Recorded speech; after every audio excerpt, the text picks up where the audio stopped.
अस्सलाम वालेकुम नाजरीन, आप देख रहे हैं INN चैनल। मैं हूं शेख अहमद अली। इस न्यूज़ बुलेटिन में आइए नज़र डालते हैं दिन भर की बड़ी खबरों पर। लोकसभा में आज वन नेशन वन इलेक्शन यानी एक मुल्क एक इंतखाब को लेकर ज़बरदस्त सरगर्मी देखने को मिली। लोकसभा में इस बिल की अपोजिशन पार्टी कायदीन ने सख्त मुखालिफत की, लेकिन वोटिंग के बाद यह ऐवान ज़ेरी में पेश किया गया। One nation one election bill से मुतालिक लोकसभा में जब वोटिंग हुई तो उसकी हिमायत में 269 अरकान पार्लियामेंट ने वोट किया, जबकि इसके खिलाफ 198 अरकान पार्लियामेंट के वोट पड़े। बादशाह मरकजी वज़ीर क़ानून अर्जुन राम मेघवाल की गुजारिश पर बिल को जॉइंट पार्लिमानी कमेटी यानी JPC के पास भेजा गया। दरअसल मरकजी वज़ीर दाखिला अमित शाह से मशवरे के बाद मरकजी वज़ीर क़ानून मेघवाल ने लोकसभा स्पीकर ओम बिरला से one nation one election bill को वसी सलाह मशवरे के लिए पार्लियामेंट की जॉइंट कमेटी के पास भेजने की गुजारिश की थी। इस गुजारिश को लोकसभा स्पीकर की मंजूरी मिल गई। हालांकि इस बिल को पास करने के लिए जो 2/3 अक्सरियत चाहिए थी वो हुक्मरान तबके को हासिल नहीं हुई। लोकसभा में इस बिल से मुतालिक वोटिंग हुई, जिसमें मजमूई तौर पर 461 वोट पड़े और अक्सरियत के लिए 307 वोट चाहिए थे, लेकिन उसे 44 वोट कम मिले।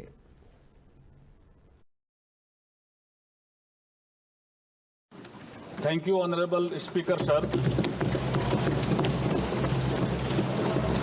With your permission, I beg to move for leave to introduce the Constitution 129th Amendment Bill 2024, further to amend the Constitution of India।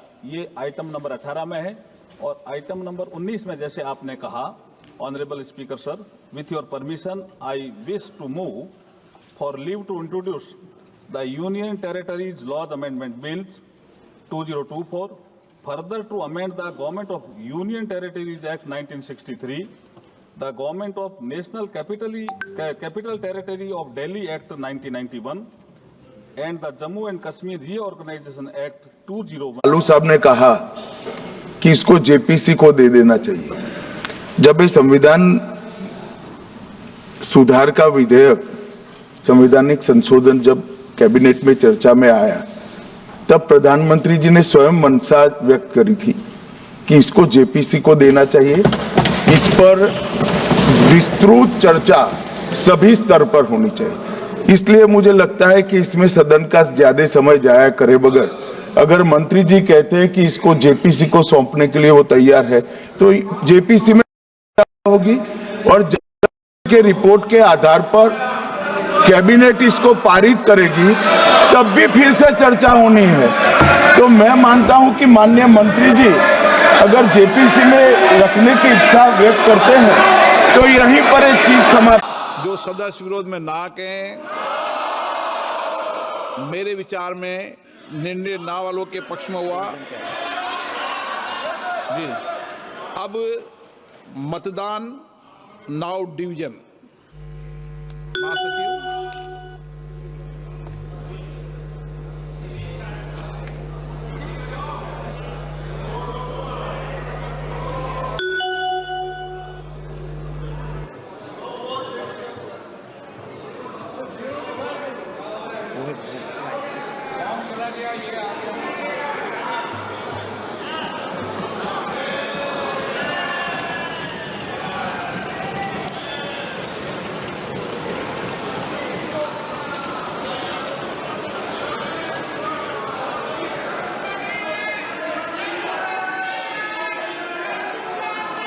Please.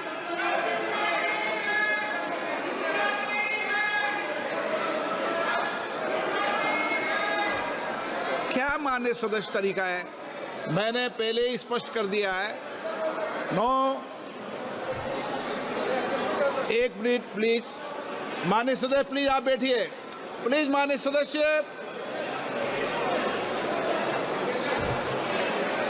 आप सब वरिष्ठ हैं। अरे मान्य सर प्लीज एक मिनट, एक बार दोबारा कराएंगे। रुको, एक बार दोबारा कराएंगे। हाँ, ऑब्जेक्शन है, उनको पर्ची दे दीजिए। मैं माननीय सदस्यों से पुनः आग्रह करता हूं मैं माननीय सदस्यों से प्लीज बैठिए, एक बात सुनिए। मैं माननीय से पूरा आग्रह करता हूं, मैंने पूर्व में भी कहा था, ये पहली बार मतदान की प्रक्रिया इलेक्ट्रॉनिक तरीके से कर रहे हैं। अगर किसी माननीय सदस्य को कोई आपत्ति हो तो वह अपने मत को पर्ची के माध्यम से भी संशोधित कर सकता है।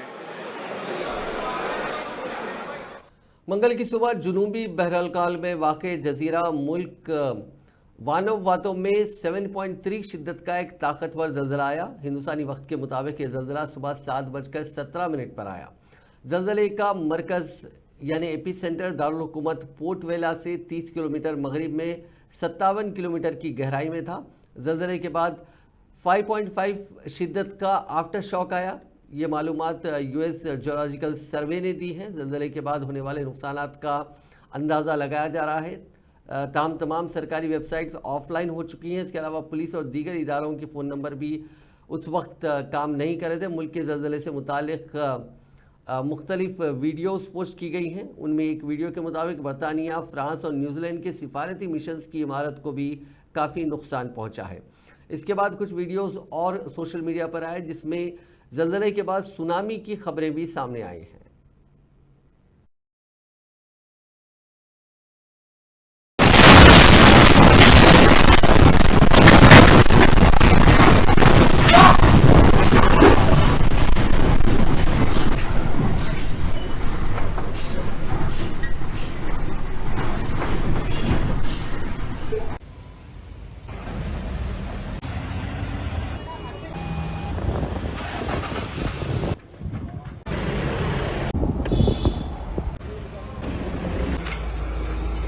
This is the Billabong building, one of the Chinese stores in CTF that's collapsed. Georgia के गुडूरू में एक रेस्टोरेंट में 11 हिंदुस्तानियों समेत 12 अफराद की मौत हो गई। 12वें शख्स का ताल्लुक जॉर्जिया से है। पुलिस के मुताबिक तमाम अफराद रेस्टोरेंट की दूसरी मंजिल पर एक कमरे में सो रहे थे। फिर कार्बन मोनोऑक्साइड लीक होने की वजह से उनका दम घुट गया। पुलिस का कहना है कि इब्तिदाई तफ्तीश में उनके जिस्म पर तशद्दुद या चोट के कोई निशान नहीं मिले। जॉर्जिया की राजधानी जॉर्जिया में वाक़ हिंदुस्तानी सिफारत खाने ने इस वाक़े पर गम का इजहार किया। सिफारत खाने ने कहा कि हम मकामी हुक्काम के साथ मिलकर काम कर रहे हैं ताकि लाशों को जल्द भारत भेजा जा सके। जॉर्जिया की वजारत दाखिला ने कहा कि वाक़े की तहकीकात की जा रही है। एक रिपोर्ट के मुताबिक मजदूरों के बिस्तरों के करीब एक जनरेटर मिला था और गालिबन बिजली कट जाने के बाद उसे ऑन कर दिया गया था और उसमें गैस खारिज हुई। हलाक होने वालों की शिनाख्त ताहाल जारी नहीं की गई है। तेलंगाना हाईकोर्ट ने मंगल के रोज़ मेडिकल पीजी उम्मीदवारों को बड़ी राहत देते हुए गवर्नमेंट ऑर्डर यानी GO 140 पर अमल दरामद रोक दिया। अदालत ने हुकूमत को हिदायत दी कि तेलंगाना से ताल्लुक़ रखने वाले वो तुलबा जो रियासत से बाहर MBBS या BDS कर चुके हैं और वो गैर मकामी तुलबा जिन्होंने तेलंगाना में अपनी डिग्री मुकम्मल की है उन्हें मकामी उम्मीदवार तस्वुर किया जाए। ये फैसला उन PG मेडिकल उम्मीदवारों की दरख्वास्तों के बाद आया जिन्होंने GO 140 में मौजूद पाबंदियों को चैलेंज किया था। इस हुक्म के मुताबिक सिर्फ वही तुलबा मकामी उम्मीदवार तस्वुर किए जा रहे थे जिन्होंने क्लास 6 से 12th और MBBS की तालीम तेलंगाना में हासिल की हो। हाई कोर्ट ने पहले भी हुकूमत को GO 140 के प्रोविजंस में तरमीम की हिदायत दी थी लेकिन इस पर कोई कार्रवाई नहीं की गई। अदालत के ताज़ा फैसले के मुताबिक मुतासिरा तुलबा को अब तेलंगाना में मकामी उम्मीदवार तस्वुर किया जाएगा। BRS के अरकान असम्बली आज लागा चर्ला के किसानों की गिरफ्तारी के खिलाफ बतौर एहतजाज सियाह शर्ट्स पहनकर हाथों में हथकड़ियाँ डालकर असम्बली पहुंचे। आज असम्बली की कार्रवाई का दूसरा दिन था। पहले दिन BRS के अरकान ने विकाराबाद ज़िले के लागा चर्ला गाँव के किसानों को गिरफ्तार करने के वाक़े के खिलाफ हाथों में प्ले कार्ड्स थाम कर ऐवान और ऐवान के बाहर एहतजाज किया था। आज दूसरे दिन उन अरकान ने बशमूल KT रामाराव, हरीश राव ने अलामती तौर पर अपने हाथों में हथकड़ियाँ और सियाह शर्ट्स पहनकर BRS के कायदीन असम्बली और काउंसिल पहुंचे और हुकूमत के खिलाफ नारे लगाए जिस पर काफ़ी देर तक अहाते असम्बली में कशीदगी देखी गई।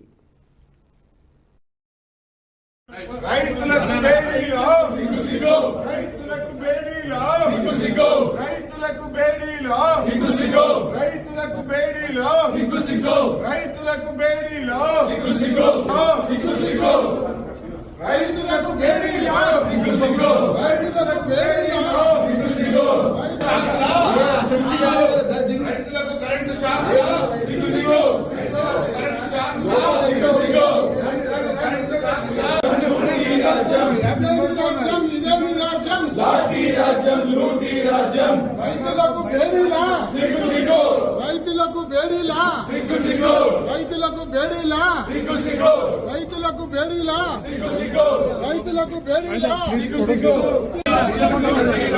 ఇదే విరాజ్యం ఇదే విరాజ్యం. జైత శ్రీధర్ బాబు గారు ఒక్క మాట మాత్రం ఒప్పుకోవడం జరిగింది. అదేమంటే 4100 కోట్ల రూపాయలతోని ప్రపంచ బ్యాంకులో రుణానికి మేము అప్లై చేసినటువంటి మాట వాస్తవమే అని చెప్పారు. మరి ప్రపంచ బ్యాంకులో రుణానికి పోయినప్పుడు డిపిఆర్ లేకుండా ఎట్లా ఇస్తుంది ప్రపంచ బ్యాంకు అని మేము అడిగిన దానికి మాత్రం ఆయన సమాధానం దాటవేసిండు. ఇవాళ ప్రజలుగా మనందరం ఆలోచించుకోవాలి.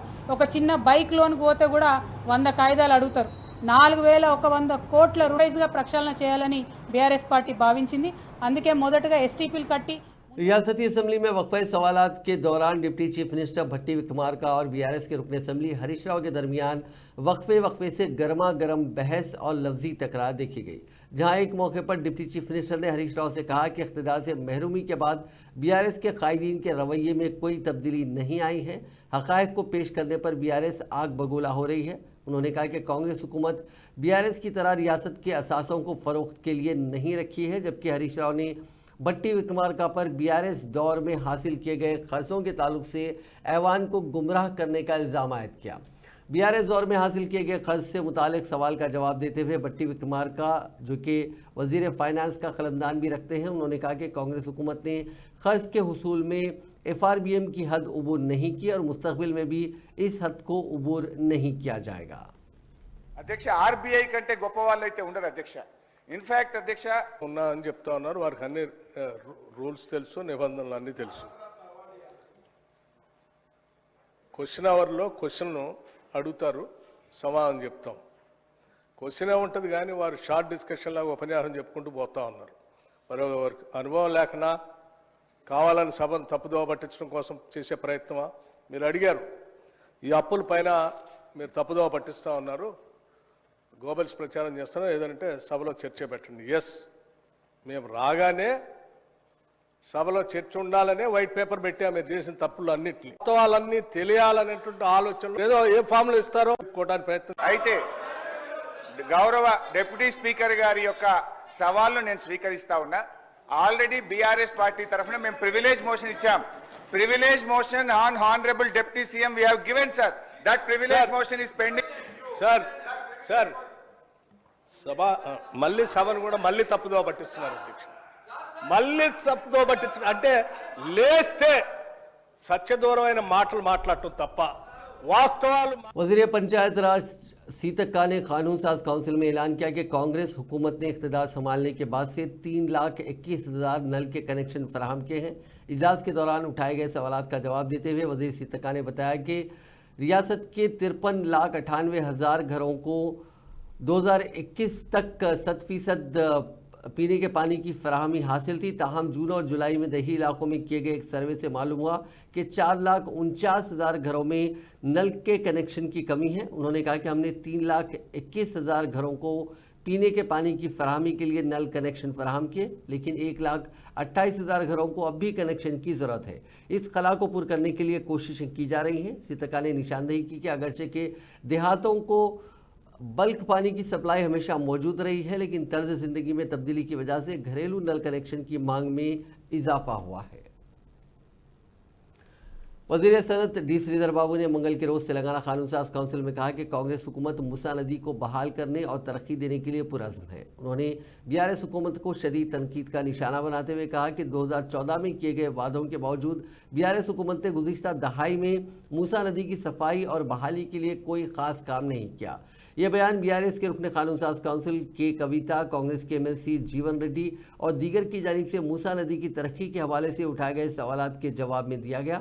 कविता ने हुकूमत की जानिब से मूसा नदी की बहाली के लिए 14,000 करोड़ रुपए के फंड्स की दरखास्त पर सवाल उठाया। उन्होंने कहा कि डिटेल प्रोजेक्ट रिपोर्ट यानी डीपीआर की अदम मौजूदगी में आलमी बैंक से 4,100 करोड़ रुपए की तजवीज़ क्यों पेश की गई। श्रीधर बाबू ने वजाहत देते हुए कहा कि ये 4,100 करोड़ रुपए मूसा नदी के किनारे सीवरेज लाइन बिछाने के लिए है, ना कि नदी को खूबसूरत बनाने के लिए। उन्होंने कहा कि डीपीआर अभी तैयार किया जा रहा है और जल्द ही फंडिंग से मुताल्लिक वजाहत सामने आ जाएगी।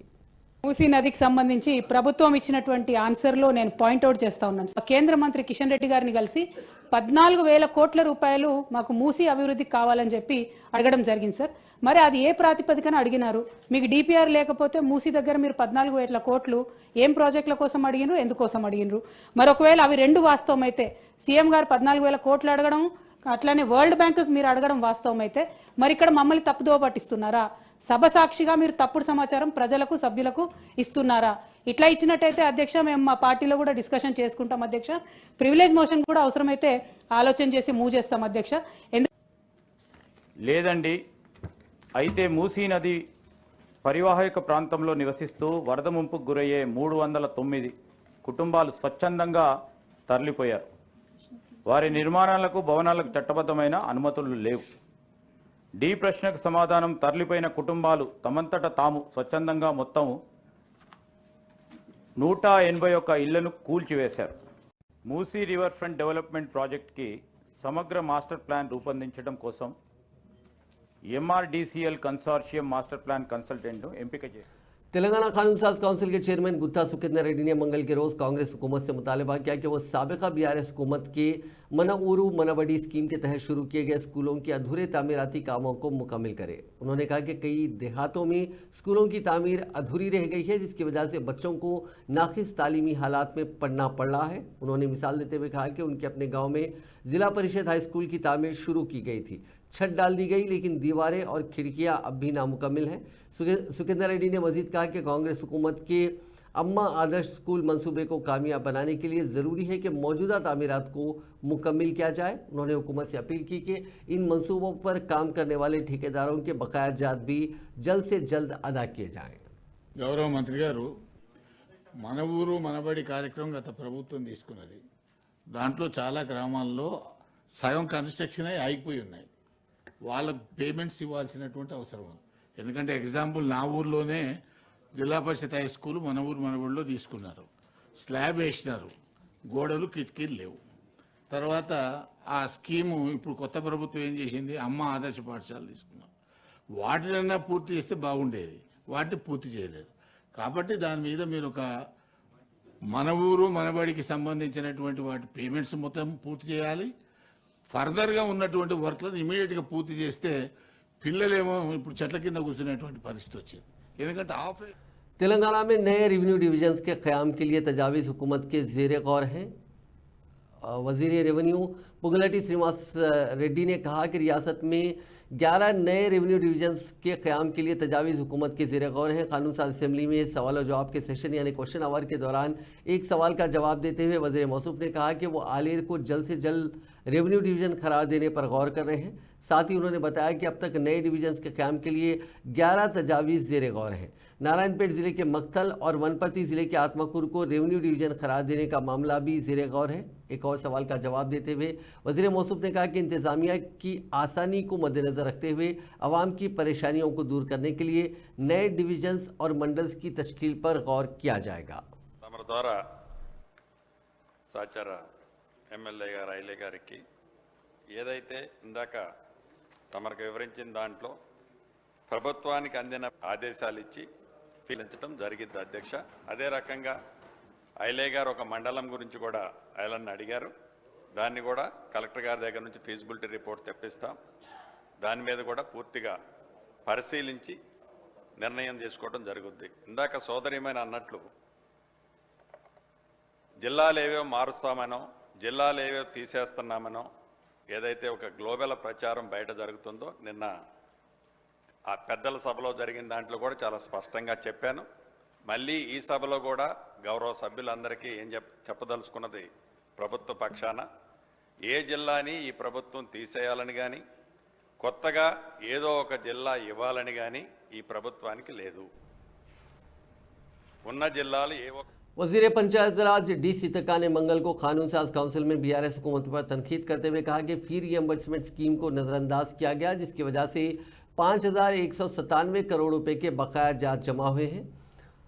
अराकीन असेंबली वानी और एवियन रेड्डी के सवालात का जवाब देते हुए सीतका ने कहा कि गुज़िश्ता 5 सालों से कॉलेजेस को वाजिबुल अदा फ़ीस की अदायगी नहीं की गई।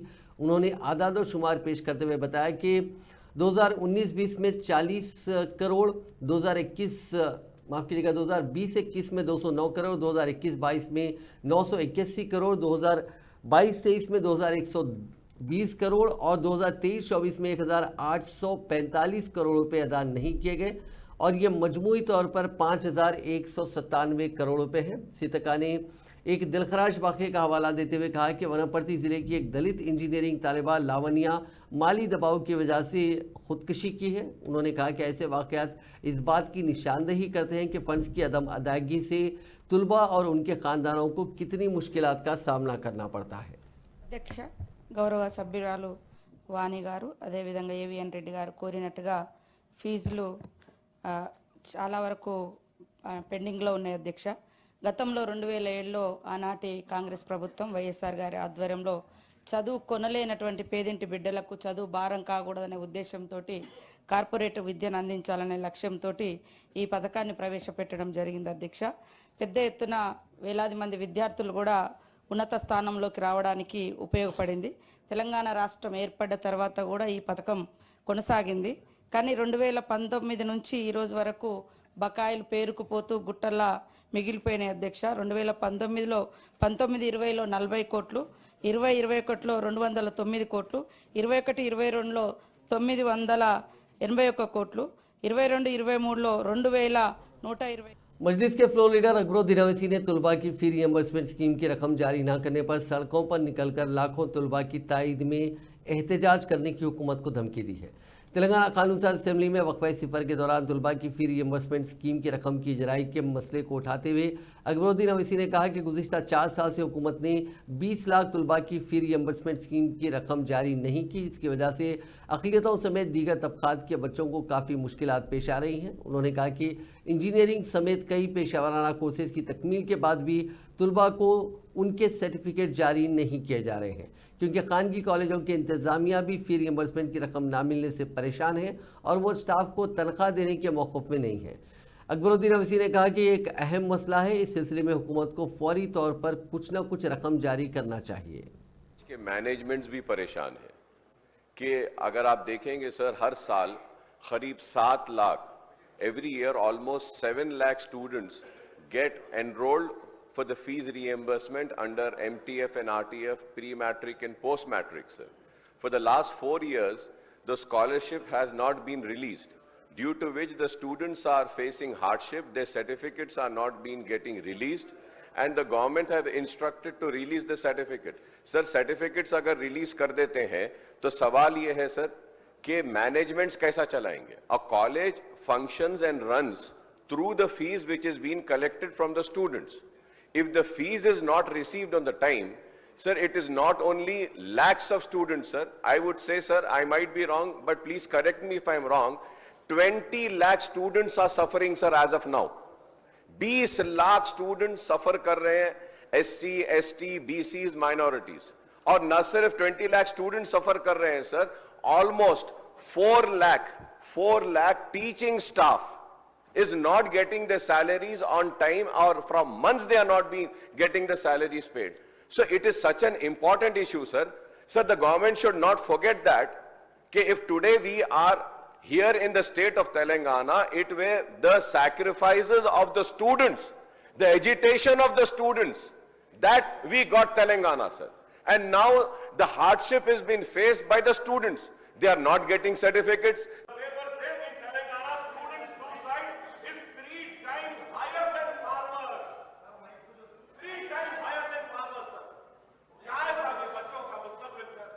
आप सीरियस लीजिए सर इसको, ये इशू को समझिए सर।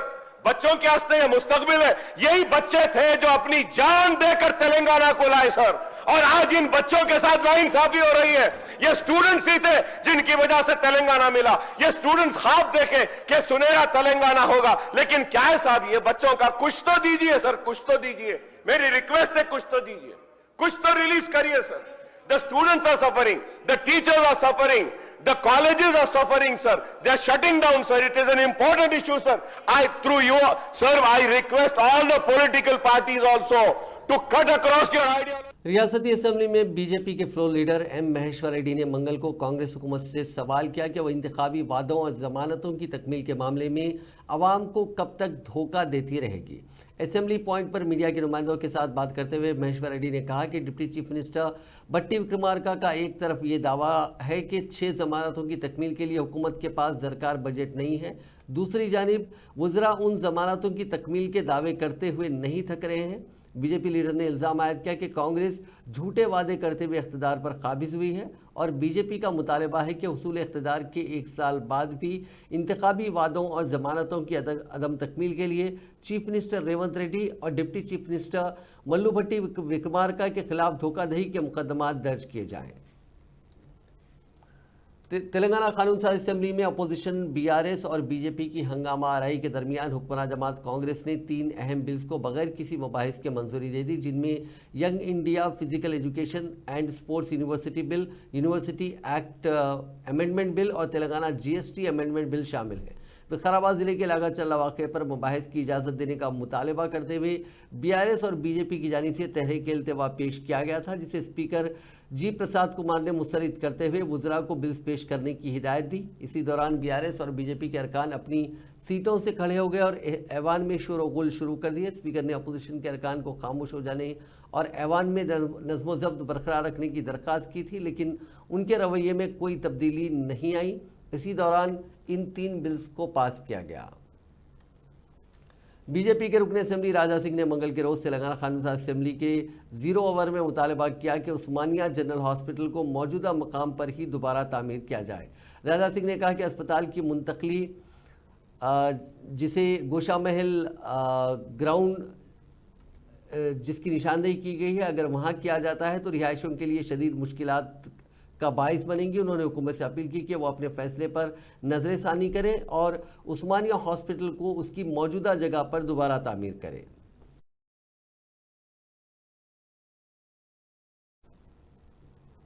बीआरएस के कारगुजार सदर केटी रामाराव ने कांग्रेस हुकूमत पर इल्ज़ाम लगाया कि वह फार्मूला ई रेस तहकीकात के जरिए उनको सियासी तौर पर निशाना बना रही है। उन्होंने कहा कि हुकूमत की नाकामियों से अवाम की तवज्जो हटाने की कोशिश है।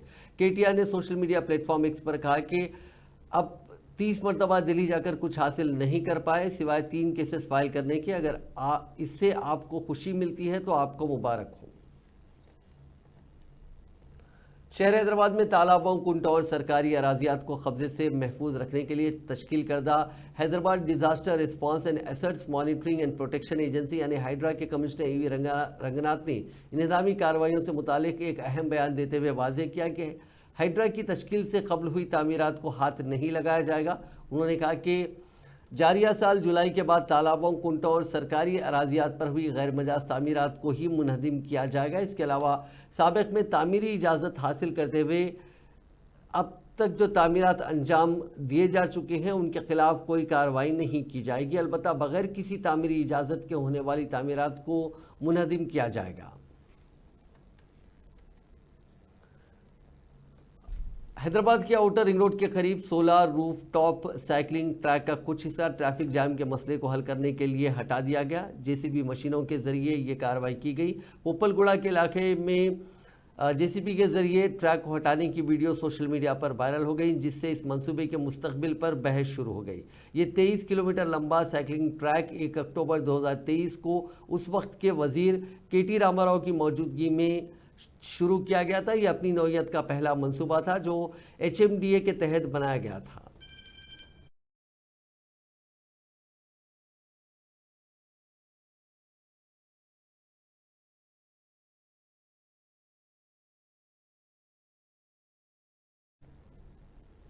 तेलंगाना में आइंदा 2 दिनों तक कई अजला में सर्द हवाएं चलने का इम्कान है, जिसकी वजह से सर्दी की शिद्दत बरकरार रहेगी।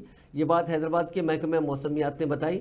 महकमे ने कहा कि कम से कम यानी मिनिमम टेम्परेचर मामूल से 2 से 4 डिग्री कम रिकॉर्ड होने का इम्कान है। महकमे मौसमियात ने आदिलाबाद, कुमरम भीम, आसिफाबाद, मंचिरियाल, निर्मल, संगारेड्डी और मेदक अजला में कहीं कहीं सर्द हवाएं चलने की पेशकशी की है।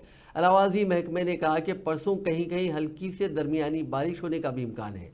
मजीद बताया गया कि खलीज बंगाल के जुनूब मगरबी हिस्से में एक कम दबाव का इलाका बना हुआ है जो औसत समंदरी सतह से 5.8 किलोमीटर की बुलंदी तक फैला हुआ है। महकमे मौसमियात के मुताबिक इस कम दबाव के तहत अगले 2 दिनों में मजीद शिद्दत इख्तियार करके मगरिब शुमाल मगरिब की सिमत में तमिलनाडु के साहिल की तरफ बढ़ने का इम्कान है।